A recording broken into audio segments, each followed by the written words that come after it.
Halo teman-teman, saya akan memperkenalkan satu brand dari Jepang, yaitu brand Maruka.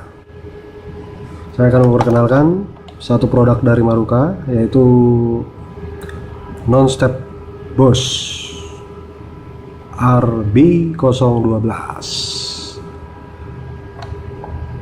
Mainan ini terbuat dari plastik dan mungkin ada beberapa besi ya di dalam ya. Di atas bus ini ada 3 tombol yang bila ditekan akan mengeluarkan suara dan musikal. Mainan ini dapat membantu anak Anda melatih rangsangan pada otot motorik dan pendengaran juga visual. Oke, mari kita bahas fitur apa sih yang ada pada bus Maruka ini. Oke, kita mulai dari tombol ya.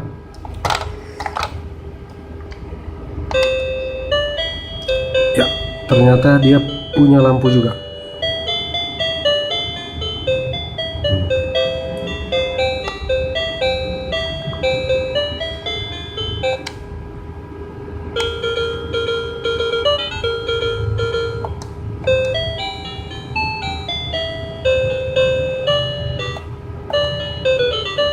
Oke, terdapat 3 macam jenis macam lagu atau musikal.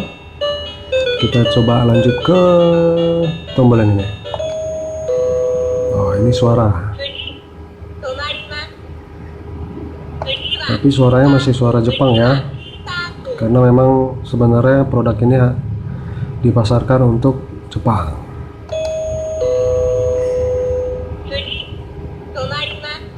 Oh. Oke, pintu mobil ini juga bisa dibuka, yaitu dengan menekan tombol ini ke arah depan. Pintu akan terbuka di tengah dan di depan. Untuk menutup kembali pintunya, kita tinggal tekan tombol yang ditekan ini. Oke, saya rasa fitur dari base ini hanya itu. Oke, jika Anda sudah menonton video ini, jangan lupa untuk like page kami anakmanja.com. Terima kasih.